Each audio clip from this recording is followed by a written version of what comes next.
Hi everyone. Hello, everybody. Yeah, my name is Jervis Ko, I'm Junping. and today we're going to talk about what if the resale property is your next opportunity. Yeah, so Junping, right now I just want to check with you. What is your personal experience buying into property? Okay, so 2019, I actually bought my first BTO, or rather, this is my first purchase lah. But because of COVID, I only collected my house maybe about 2 years ago. Wow, okay. Yeah. So in the aspect of things, the next time I can buy a property or residential property, Yes. will be 2028 lor, when I'm 41 years old. But actually, a lot of people actually say that only new launch will make money. Is that really true or not? In my opinion, yes and no. Because end of the day, if you are looking to buy a property in today's market, right, it really also depends on what your objective will be. Yeah. Because doesn't mean that it will make money, then I will be happy to buy. But what if the property quantum is something that I cannot afford? Yep.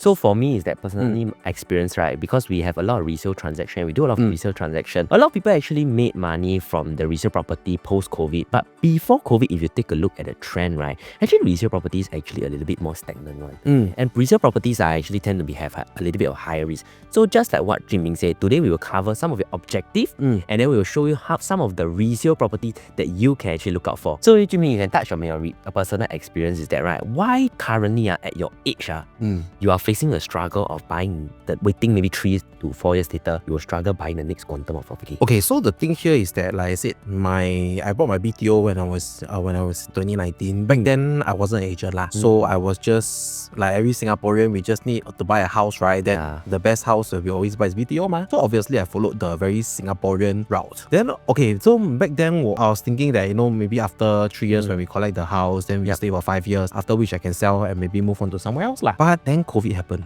Yeah, COVID happened. So that's why it was delayed for 2 years. I just got the house recently. And after that, when I got into the industry, I think what struck me was that, if it's not about how much money I may make. A lot of people say BTO very good, you sure make money ma. Most of the time, most BTO actually make money, right? Yeah, that's the thing. I agree. However, you realize from 2019 to all the way I can sell in 2028, that's almost 10 years left. And what this means to me is that, can I say actually I'm losing some form of so-called opportunity cost? Yep. Because I'm bounded by the law that I cannot be selling. Yes, the MOP period lah. Correct, which is the MOP period lah.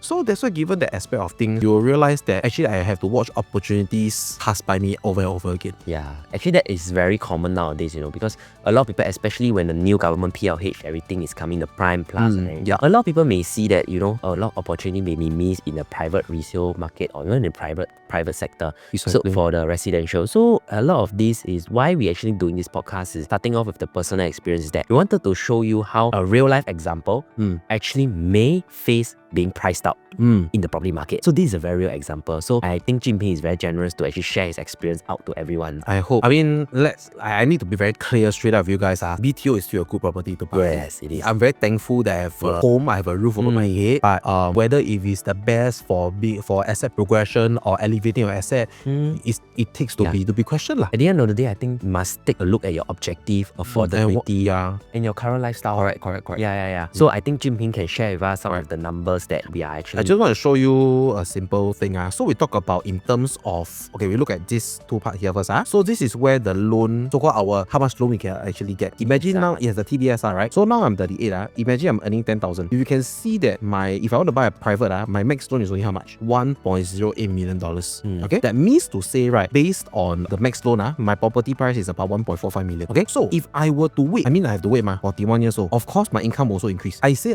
assuming my increment is 5% a year, which actually today's market quite generous. You can see my loan did increase. However, you see the max purchase price that I get is 1.49. Actually, after 3 years, I only increased by how much? 40k. So called my competitiveness is only up by 40k, even though my income is higher now. Yeah, and this is a very real problem. A lot of Singaporeans are actually facing this because, right, you need to realize that, right, now recently why a lot of people are able to upgrade is because they make the right move by either buying a BTO or buying a property. Then they cash out the profit. That's why they can buy the next property. Exactly. If right now, right, if you were to take a look, right, this 25%, right, you will need roughly about 300 over 1,000 to 400,000. So can you imagine if you don't have that 300 to 400,000 in liquid cash or in your CPF, right, then that will be a problem. Precisely. Then your forced saving will be you won't have any savings. That's why the concept of forced saving in private property market, right, is very important. Yeah, we should touch on it a little bit later on. Correct. Because a lot of people will say buy property, I need to make a lot of money. As a DAS, definitely we want to, but you realize property property can be used as a form of forced savings. Yes. It forces you to save for 4 years, like your Yeah. government forced you to hold it for 4 years. Not like stocks, you put in 500k today, next moment Trump say something else, the market fall a bit, you scared already, you take it out already. Correct. Yeah. So you realize, and it's fair to everybody because everybody will have to hold it for minimally 4 years. That means to say, for now, and that means to say, at least in that 4 years, I know that if I'm saving money, I don't spend. And second thing, if because of property market increment, in fact, I get a little bit more appreciation of my capital, right? Actually, you realize it's a pretty good deal also. Yeah. And I say worst case scenario lah, if I buy, then I cannot sell.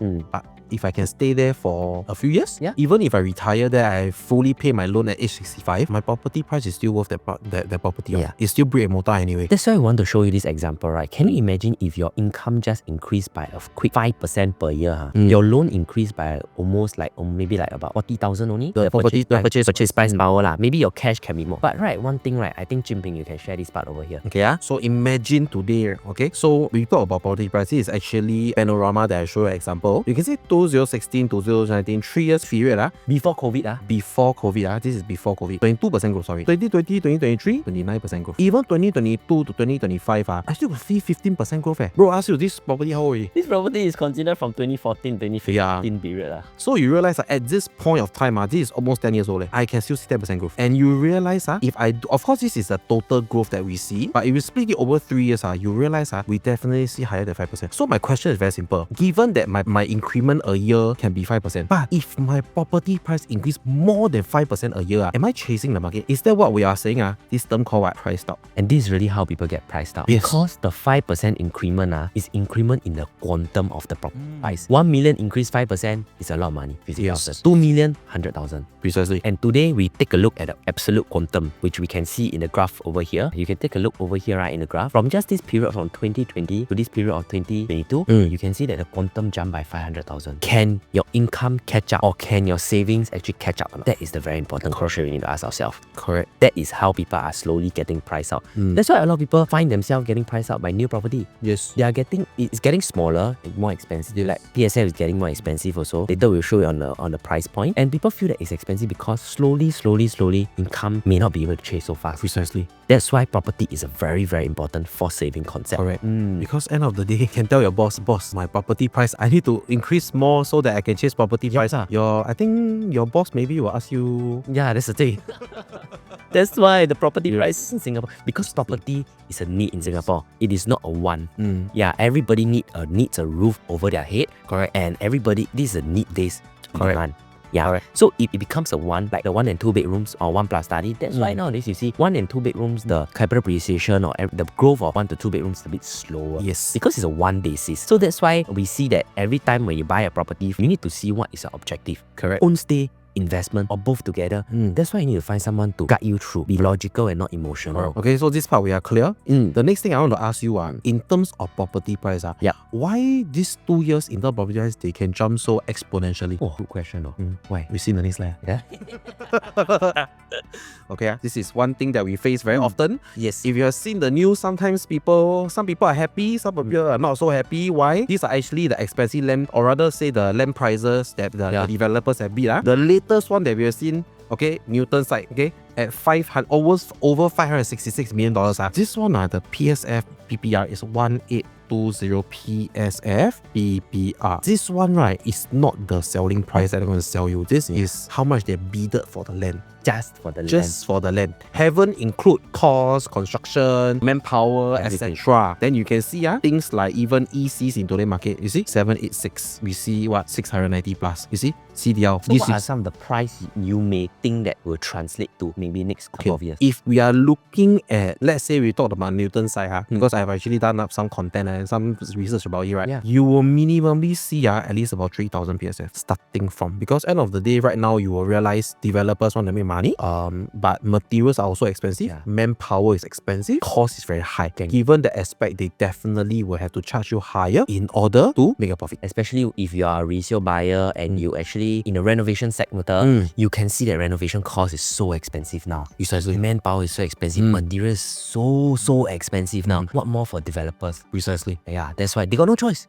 They have no choice. The land is already there. Yeah. I bought this land already. Can you imagine after factoring all the costs, I have to sell you this because the developer are businessman. Correct. Cannot be sell you at a loss, right? Yeah. At most, they sell you break even plus a little bit or they make a profit. Even, I tell you, the interesting thing now is even they get to bid a cheap land, doesn't equate to sell you cheap land. Yeah, that's why. Because if they sell you cheap, then it becomes that they downplay themselves.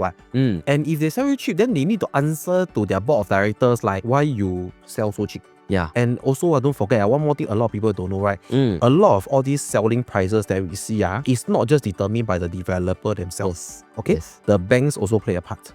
Because they also take loan from the bank. Yeah. So bank, in order to so-called like secure their interest, right, they also will be strict in terms of how much how much minimally the developer have to sell. Yeah. Can you imagine if this is just CCR, right? Kind of pricing, right? Even in the OCR, we will see like this kind of pricing, like maybe 2004, 2005 per square feet, that kind of thing. Yes, just to let you know, Bayshore is OCR. Yes. A lot of people think Bayshore is OCR. Oh yeah, I got a few clients ask me RCR, is it Bayshore? Yeah. So need to let you all know first, Bayshore is OCR. I mean high class OCR, right? So at the point where we are making this video, right, you know, Autoplace and EC has already transacted $1,009 per square feet. $1,900, yeah? For EC, in Tengah side, the area. So that is the kind of transaction that we are seeing. Even for ECs. Yeah. Subsidized by government. That's why. So these are some of the leading indicators that we are seeing that property market is going somewhere already. It's either buyers, consumers accept it, or they don't accept it and they actually get priced out. Because if we accept it and we know how to plan forward for it, right, we'll be able to mitigate being priced out. As a consumer, you see, if you tell me like that, then I just say, then I don't move. Yeah, you can don't move. Don't move? Yeah, you can don't move. I got a house to stay, then I also not stressed. Yeah, ultimately, at the end of the day, is your objective. If today you say that you are like maybe 50 over years old, 60 years old, you want to stay at that property for the rest of your life, you're comfortable there, your retirement is all set, you got money, everything set already, then don't move out. Because at the end of the day, it's your objective. Yeah. But today, if you're like me, just started out with your property journey, you want to actually build an asset, you don't want to get priced out, you want to live a comfortable life, then you got to plan early. Then because if you fail to plan, you plan to fail. That's a good reminder. Right, that's a very important thing. That's why property market, we have seen countless people, countless family, even the billionaires are putting money into the property market. There's a reason why lah. There's definitely have to be a reason lah. If not, why will government release so much land for sale also? Yeah, that's why Singapore property especially Singapore lands are scarce. Very, very scarce. Even sometimes when they still release land, I say, wow, Singapore still got land, man. Yeah lor. Still have wow, 厉害. They really, the land bank deep in pocket. Yeah, important Yeah. Okay, next one. This one I need you to explain. Yeah. So what happened, right, is very important is that, right, there's this thing called the harmonization after 2023. Because anything after 2023, right, what happened was that there's a redefinition in terms of our floor area. So a very quick summary is just this. What happened is that, right, no longer the AC ledge in the past will be counted into your GFA. That means your unit size. Yes, your unit size. Meaning to say, today, let's say if you are 1,000 square feet, if the AC ledge is 100 square feet, for example, for the post harmonization, right, they'll only count 900 square feet. Maybe about 70 lah. Maybe about 70. Because usually it's about 7%. Roughly about there lah, plus minus lah. 10% I think you later kena flame. Yeah, but the thing is that some AC ledge you see last time, wow, super. Wow, like I got client tell me say, the AC ledge can go outside, maybe have a coffee with a friend. So this is the thing that you don't want the developers to the government don't want the developers to play around to charge to the buyers, which is good thing. Which is fair to the buyers like yourselves. So importantly, this is what we see currently. This is actually Tembusu Grand, which is actually pre-harmonized Tembusu Grand, and this is Emerald of Katong post-harmonized. Neighbors side by side, just nice. One pre-harmonized, one post-harmonized. Which Jinping did a lot of transaction over there for Emerald of Katong and Tembusu also. So what we saw is that, right, the 3+ study over there, similar layout size. One is going for 2.7 million. One is going for 2.6 million for the post-harmonization. But it is actually higher in terms of per square feet. Yep. And this is lower in terms of per square feet. But because the developer can charge the AC ledges to you, that's why the overall quantum became higher. The thing a lot about harmonized and pre-harmonized that I see a lot of my buyers will say, right, they say, now the PSF very high. PSF very high, very scary. Last time 2003, now suddenly 2006. Developer very aggressive. Yeah. I will always say yes. If we look on paper, yes, I agree with you. Because why? 2003, 2006 look a lot ma. Yeah. But you must understand one thing in terms of the quantum it's different. If I ask you, if you want to buy a property, if you are buying a resale buyer, do you look at the PSF or do you buy by quantum? By quantum lah, because why? By loan ma. Correct. 75% of the quantum, not the PSF. Correct. So you see, if I want to compare pre-harmonized and harmonized, right, looking looking at PSF today becomes like what? It's like an illusion already. Yeah. Because it may look high, Yes. but on quantum you realize actually the difference is how much? Mm. Actually, it's still cheaper than my Tembusu coin. Yeah. And very strange. Yeah. Higher PSF, but cheaper. Yeah. Just because the size here difference of the aircon latch that we see, Yeah. that we can actually see. So why is this important for you to understand? Because a lot of times people look at this, then they say, oh, cannot, I look at this. So if your buyers still continue to look at this and you neglect this, are you missing out on deals also? I'm not talking about even new launches, like I'm talking about moving forward. Resale are also going to be like that already. Because in resale market, they will not say, oh, Emerald or Katong, post-harmonized project. They will not going to tell you that. That's why even to the landed resale market, this is what happened in the inter-terrace. Mm. Inter-terrace land per square feet more expensive, ma? Yes. But is it easier to sell inter-terrace or not? Inter-terrace volume is very high. Because why people are more able to afford. Correct. That's why we are seeing this now. So I think the focus right now, if you're buying a property, is not just PSF. I agree that PSF is important. If I can buy a post-harmonized project at a pre-harmonized project PSF, wow, good. But I think one more thing that we need to understand, what Jervis is saying, the affordability is something that we need to be very, very careful. Okay? That's why after this harmonization came out, right, I told a lot of my clients, you go and take a look. Prices from 2023 onwards, right, the property price index will go up. You know why not, Jimmy? Why? Because got one problem. We see, if you go and take a look at property price index, right, post 2023 onwards, right, is there a classification of two charts? Post-harmonized and pre-harmonized? No, right. Everything what? Jumble into one.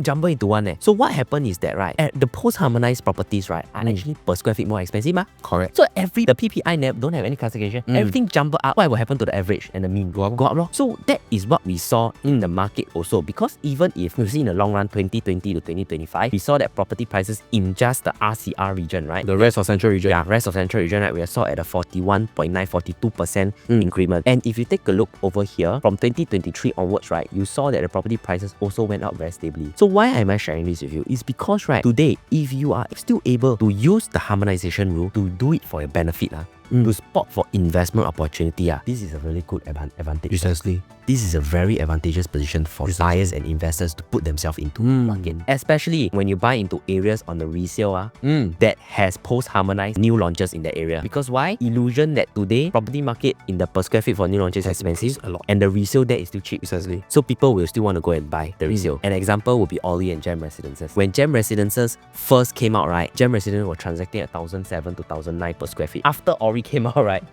property prices went 1,009 to 2,002 also has already. Yes. So these are some of the transactions that we are seeing happening in the market. I mean it's very logical. If for example we look at like we say Ori and Gem, right? So if I look at Ori, wow, almost 3,000 PSF, right? Then I see opposite neighbor 2,002. You're saying, hey, the gap is how much? $800 PSF. Yeah. If I buy 1,000 square feet 3-bedroom, that's 800K. Yeah, very big difference, you know. 800K, I can buy a lot of Hermes, no? Yeah. Even if you loan 25%, a lot of money, you know. Oh yeah, I mean, Close to 200,000. Can I say you save a lot of money also? Yeah. So in that aspect of things, there will be more demand that spill over to Gem, which actually is good. Which is actually good that we also can see from here also.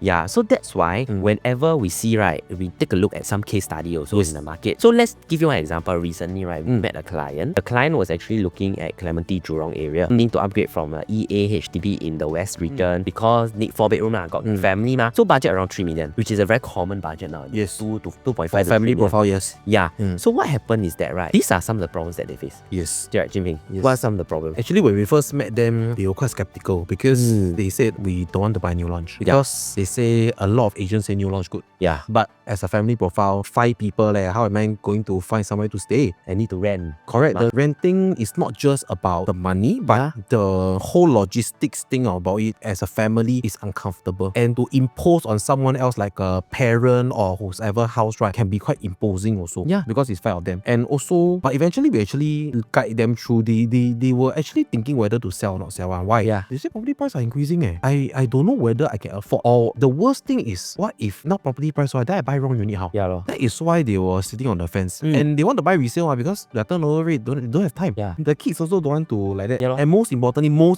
monthly outlay. How to that one? So the question they pose to us is, how can we still spot a safe resale today? And very importantly, because right, today in the market, you just go on property Google research. There are tens of thousands of resale properties out there. Why are agents or why are buyers confused? Even agents themselves that are not full-time or they are not analyzing the resale market, they'll get confused on there. Because Because so many in the resale market property group, will you go and click every single thing? You won't You probably give up on the page 10. Wow, you very good. Maybe a page 4 I give out. Some people, some buyers on page 2, page 3, they Yeah, for fork sure. out. So that is the problem. What if, right, there are some listings at the back that you may miss out? In fact, I had one case, one person called inquiry about my listing. Yeah. So I asked him, so how long have you been looking around? Yes. So I'm looking about 6 months, 8 months, which typically is quite long already. Very long. So I asked, actually 6 8 months, is there anything that caught your attention or something that you actually like? Yep. He said yes. Then my next natural question is, then why you never Purchase.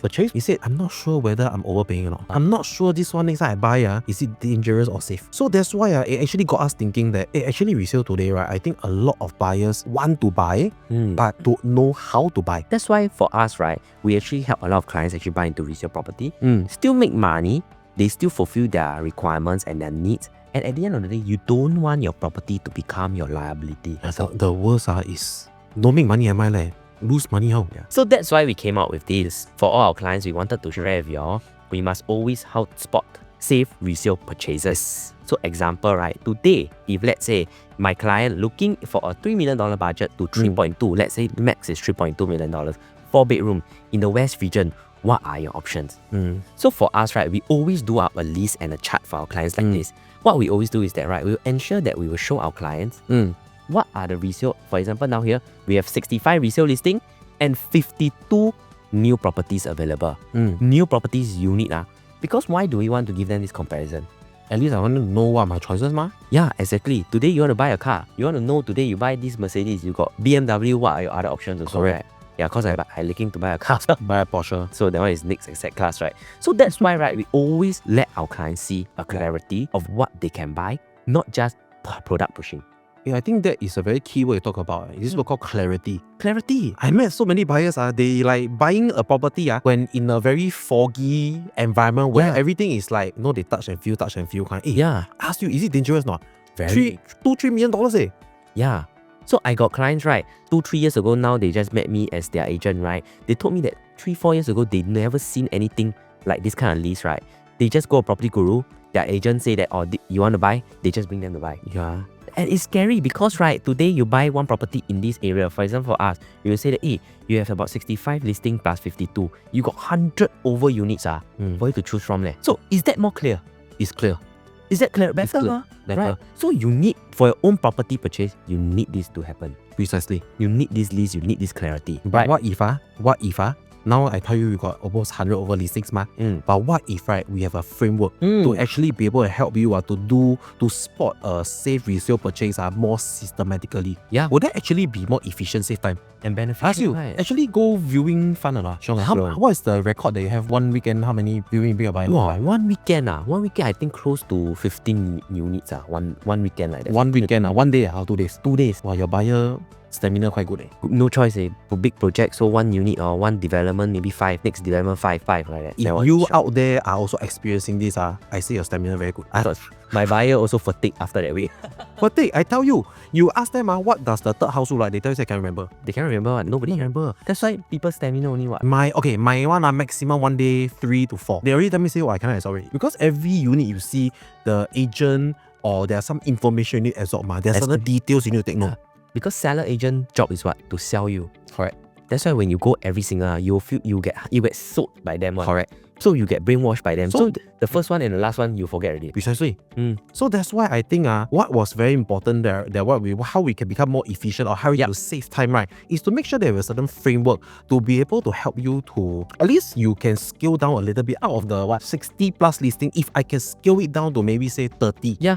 Actually from there, is it easier for me to shortlist also? Yes. Okay, so this is what we're about to show you. Which is also the price gap that we see later. Correct. So the first part that we talk about having a so-called a safe resale purchase, is number one is called AYAP. It's not some Gen Z. It's actually called as young as possible. If I want to buy a resale property, right, the first very big rule that I always tell my client is make sure that it's as young as possible. Okay, so imagine this pyramid that we see. So of course every property when they launch, first thing of course they launch as a new launch, right? So say I say new launch, they buy at maybe say $1 million Yes. Okay, $1 million. $1 million. Mm. Here got 100 people who buy. Then when they finish the SSD, some people will take out to sell. Yeah, what do you think is a proportion that people will sell? How many people will sell? Maybe 10 to 20%. 10 to 20%. I say, I'd be more generous. I say 30%. 30% lah. How much do you think they will sell? They buy 1 million, for example. 恐望的 sell higher 嘛 Sell high, how much you sell? Maybe at least good 30%. 1.3 lah. Yeah. Okay, so 30% of people take out and sell at 1.3 ma. Then after that, another 4 years later, there will be another group of people say, hey, I want to take out and sell.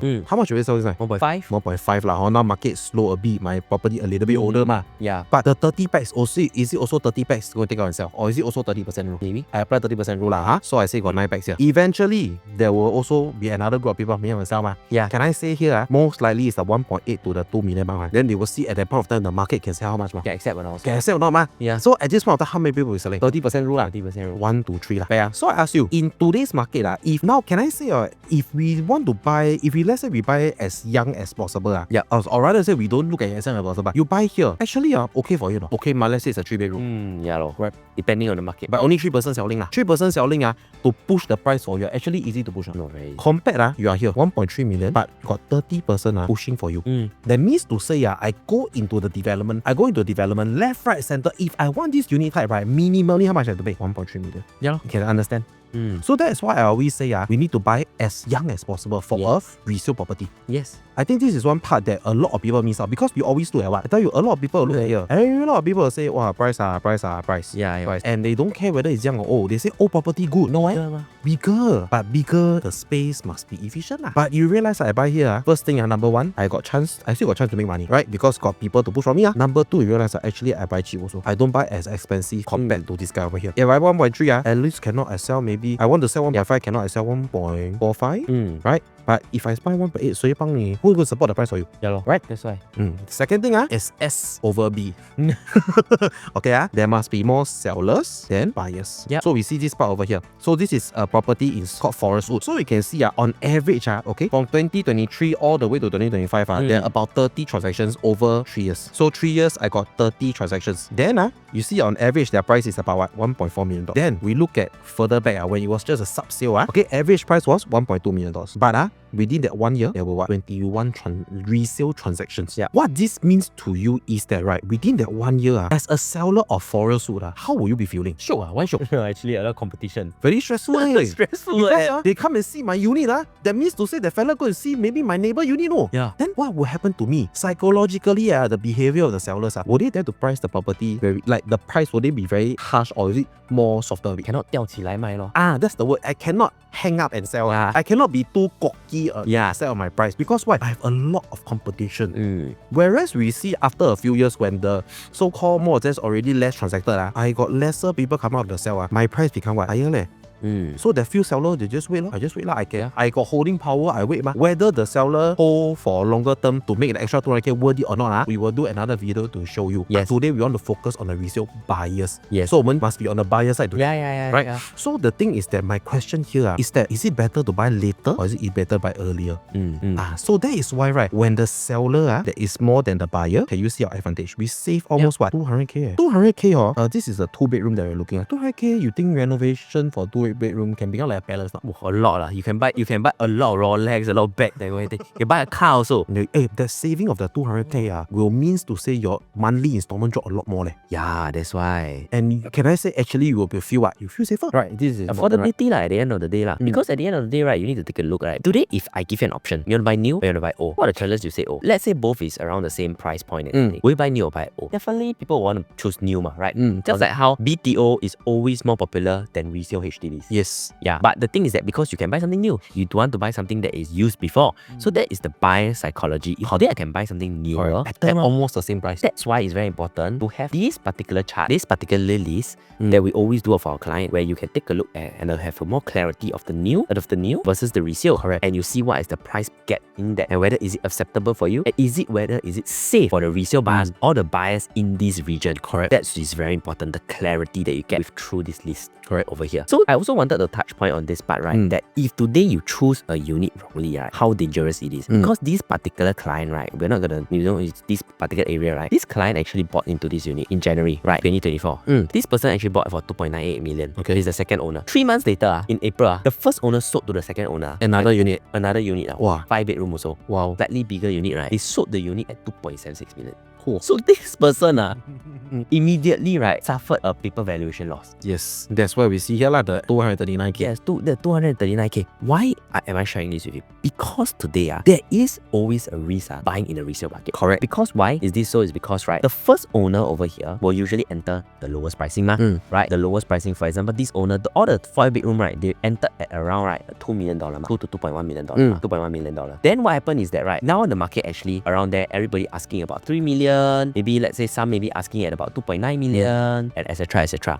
So when a resale buyer go into this region and enter around this area, if they enter around this area over here, okay, they entered like what we saw just now, they entered at 2.98 million. Am I right to say there is a risk that the first owner for some reason just want to exit at 2.7 million? If I'm rushing, if I don't need to make so much, or I really see something that I really like, then as well I just go. Because why a lot of the buyer psychology is that, right, if today my buying side can negotiate another 200k down, then my selling side I can sell 200k lesser than before. Yes, that is a very practical. It's a very practical approach, Today 200k lesser from my buying, 200k lesser from my selling. It's as simple as that. Correct. So that's why we see there is this risk in the resale market. That's why the older the property is, the riskier it gets also. Yes, why? Because the older the first owner risk. Yeah, the first owner risk because, right, the first owner buyer, right, they buy way lower than here already. Yeah. For those kind of old property. Correct. That's why the resale property, right, need to be very, very, very clear. That's why I always encourage my client, always get a very statistical and very, very logical agent or realtor, right, to support you in your resale purchase. Then you see the clarity. I mean, we can always be very, very excited with you. Yeah. When it comes to numbers like this, I'm very sure you don't want to be like the first owner over here. Because I tell you, it's a super sian feeling, right? Because you thought you buy a so-called very super chai unit, which actually Treasure in Tampines got make 5-bedroom do make very good profit. Yeah. Suddenly you are the one who made 300k loss. I don't know how you will feel I will feel very sad That's why it's very important to be clear. Precisely. So you see today actually we only emphasize on a few words. Number one is safe. Number two is clear, which is clarity. Yes. The third one, is not what? Framework. These are the three things that we want to have, right, in order for you to spot a safe resale in today's market. Yes. So the key thing is that, right, we always encourage clients to compare around all your options. You don't need to engage us. You can compare your own self also. But do you have the clarity to all the market statistics? The chances that a lot of buyers, they don't have. They end up losing out opportunities. You realize a lot of our clients, why they engage us, right? That's our value adding is that we consolidate all the data and we make it easy for you to digest and to make a decision. Yes. I think that is what you also, if that is the kind of advisor that you need, that's what we are also. Yeah. Because our job is not to hard sell. Yeah. We don't want to sell anything to you. We just want to show you the list. You choose what you want to buy. Precisely. We do the analysis. You choose, because ultimately you are the paymaster. Correct. You are the person that pay the property. Not as if I can force you to pay money every month, right? Yeah. Take the knife, put you must buy. No, we don't do that So so the thing is that you need to compare in terms of, let's say, the new versus the resale in all the different agents for the resale. Precisely. These are the lack of clarity of the buyers in terms of data that they have now. Correct. So you need to have clear data and clear statistics analysis. Precisely. Okay, Ken. So at the end of the day, this is what we provide in terms of our clients for the buying of the resale. Today you want to buy a resale, very clear. You must have clarity, you must have framework, and what's the last one? Safe. Must be safe. Wow, test me you. Test you suddenly jumble up lucky so lucky he remember. So that's why you need to be very clear cut on having a list. Get your agent to be very clear to you. Get your agent to provide you the list. What is the price gap? Is it? And new statistics to back it up. Precisely. Okay? So I think that's all for us today. Is there anything else? No, if there's anything that you need, you can do DM us as well. Yeah. Or to also just like, share, subscribe to our channels. Yes. And we'll see you again soon. Yes. So hope you like this bite-sized content, and we'll see you next time. See you. Bye.